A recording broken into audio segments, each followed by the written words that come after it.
Coming full circle, perhaps one of the most important themes emerging from the current dialogue was that upon realising that the system was corrupt and fraudulent, there began a process of self-empowerment, of standing up against the system, of refusing to be abused and exploited by the system. However, as a disclaimer, this is a developing area, with new knowledge coming out and apparent changes occurring all the time.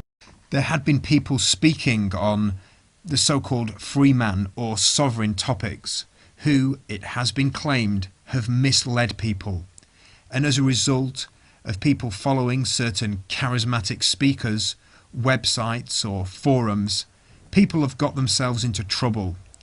They have lost money or have even been imprisoned. To be involved in this area, you really need to know what you're doing or be aligned with someone who does and can be relied upon. One man who seemed to know a lot more than most and who was undoubtedly at the cutting edge was Salon. Yeah, well, I'm commonly known as Salon. Briefly, if I tell you the story of how I got to discover the whole system was corrupt, I found out about 9/11 6-7 years ago and looked into that side of things. During the time I was running my own business and had my own house, and then in 2006 the government brought out some new legislation which basically killed my business, and by February 2008 the business was gone, the house is in the process of being repossessed. But I believe this absolutely had to happen to me to get to where I am now. Yeah, it was very upsetting, but if I still was there defending a house and whatever else, I probably wouldn't be doing what I'm doing now. Around about 2008, after everything went tits up, I started looking into the more financial side of things, although I'd been looking into them anyway. Realising the whole system was corrupt, which anyone with half a brain can see. I started looking into the financial aspects of things, and quite fortunately I came across Get Out of Debt Free as one of the sites that I'd been looking at, but it just seemed to resonate really well on there, and everyone else seemed to be of the same sort of ilk, that realised the system was corrupt and were trying to put information out to help everyone else that was struggling, which I did. I started looking deeply into the Postmaster side of things, which is higher than the statute and act type of things that we know about at the moment. A friend of mine recently pointed out that if you go to court with a document, they'll stamp it and sign across it, and then if you sign across it again, you actually make yourself the postmaster. So if you ever actually go to court, you can be the postmaster, which the judge is acting as a postmaster, but if you make yourself the postmaster, you also need to sign on the back of the document as well, like you would a cheque, to endorse it basically. And when you get to that status, you basically tell them what's going on. You ask them the questions, they give you the answers, not the other way round. This is something we're just looking into of the latest stuff at the moment. We haven't got there yet, but we obviously want to make sure we know what we're doing before we get there. This debt side of things, I owed allegedly somewhere around about £50,000 worth of debt. We managed to, the house went with a little bit of equity, and realising that I'd been had over a barrel, I decided that they weren't going to get a penny, and they never did. And I started off using John's letters, and then as I was on the forum more and more, and I realised that loads of people were asking questions, but nobody was answering them. And as I learnt more very quickly, in fact, the information came to my knowledge, I started to answer the questions to the point now where I'm looked at as quite knowledgeable on the subject. But more beneficial is the fact that others that are now coming to the forums are doing their own research, because as I always say, just because I found this out doesn't mean it's true. Go and do your own research, check it out yourself. What that does, it gives you more power, because when you start saying something, you've looked into it and you know exactly what you're saying is correct, and it self-empowers you, which is what we're trying to do. It's dead easy to walk hand in hand with somebody through the process, which I do from time to time, and I do even have some people that come to the house and I've explained everything. In fact, on Monday I'm due to go around a friend's house to to explain it all to him, because although I've done the process for him, he's still worried because he doesn't understand it, so I've got to go around and explain it to him. His wife totally gets it, but again, I don't mind. We actually enjoy explaining it to people. And then, yes, they go on the process and they're all nervous and scared at the time. And then as it goes on, you can see them change from being a nervous, scared little slave, if you want, to finally realising it's them that has the power. They have the consent. If they say no, well, it's no. And that's probably one of the biggest words that we need to get to use is no.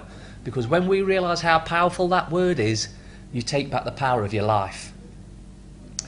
How do you think things are moving? Do you think things are moving on with events like this and all these kind of things happening? Do you think things are moving on faster and people are booking the system more and more?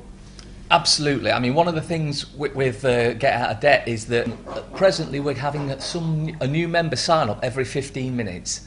And that in itself speaks volumes. And the beauty is there's so many different people attacking from so many different angles and pulling the system down because everything they do is corrupt. Everything is corrupt.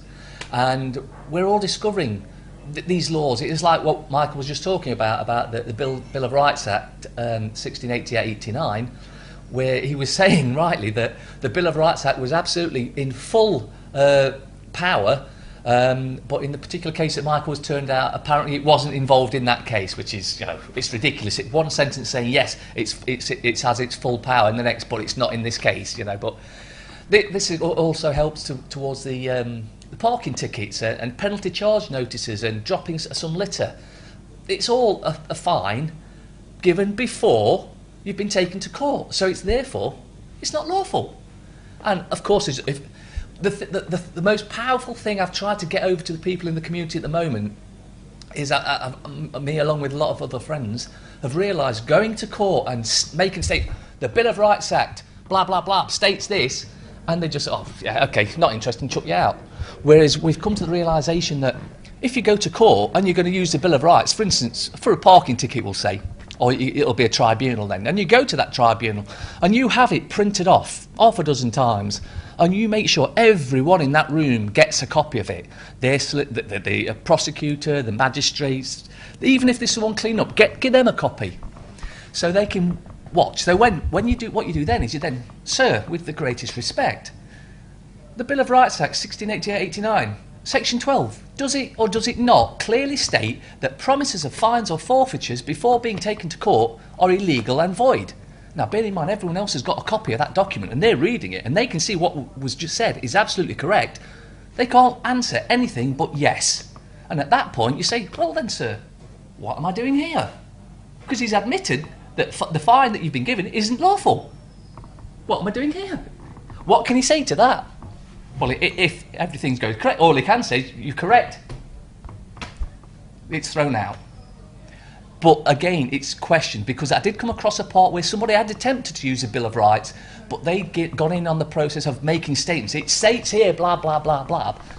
And of course, you're making statements, whereas what you've got to remember is you need to be in the key role of the master, the one in charge, because the master asks the questions, the servants, which they are public servants, they answer the questions. And when you put it like I've just explained it, I've asked the questions of the master, they've given me the correct answer. So what am I doing here? There's nothing to be here for, because that's it. It's sorted. They've given you the remedy. But as well as that, there's all the other sort of statutes and that we've come across as well.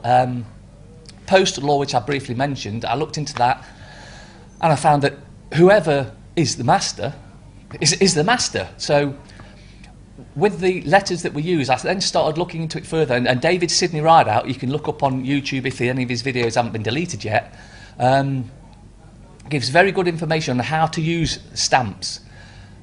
20, 30 years ago, every legal document had a stamp on it, and it was stamped over and sealed and everything.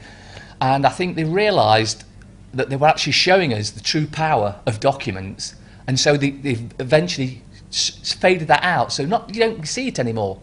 But that power of the postal law still remains in full fact. So when you're putting stamps on the top right-hand corner, the bottom right-hand corner, flip it over. These are ordinary postage stamps, aren't they? Just normal one-piece stamps I use. Then for my seal, it's my right thumbprint in a red ink pad you can get from any good stationer. That's my seal over every single stamp. At the top stamp, I also write with the autograph, I date underneath it, and I also sign across it. This makes me the postmaster. With the stamp, this is for if I'm dealing with a debt collector or a bank or anything like that. With the stamp at the bottom, again, I put my thumbprint over it. On the top of it, I write seal, because I'm letting them know that that's my seal.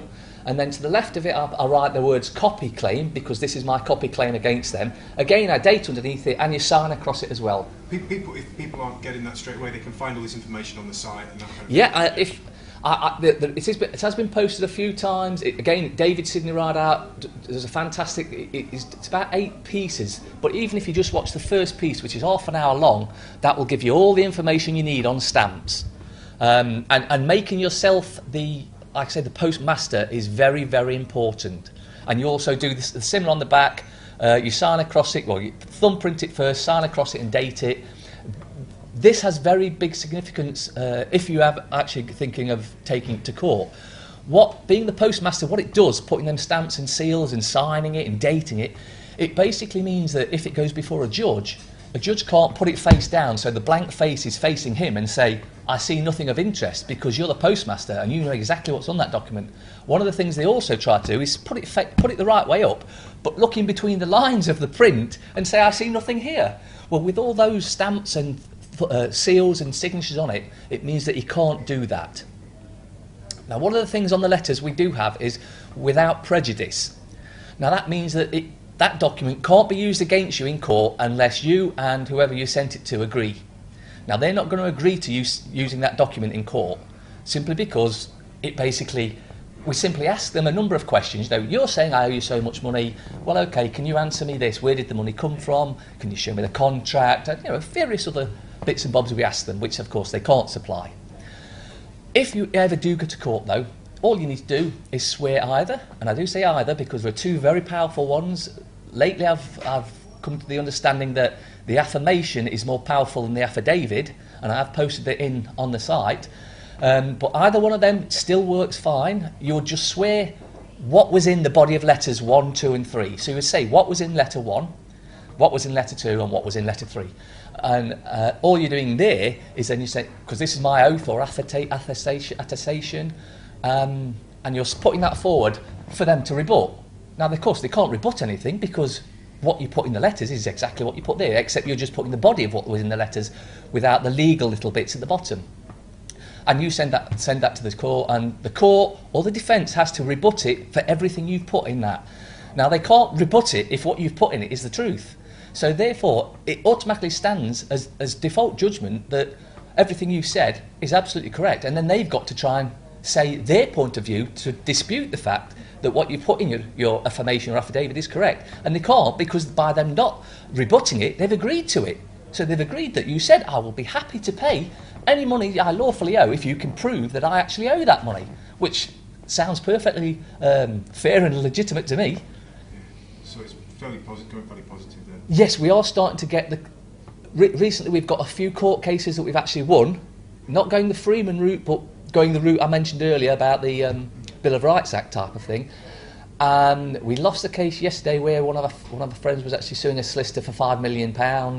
But although he lost that case, it's given him the ammunition for the next case, because it was RBS, Royal Bank of Scotland solicitors, that he was doing, and now he's going to be taking on the Royal Bank of Scotland direct. So it's all the same sort of thing that will happen again, except he knows what they're going to say, so this time he'll be able and ready with his defence.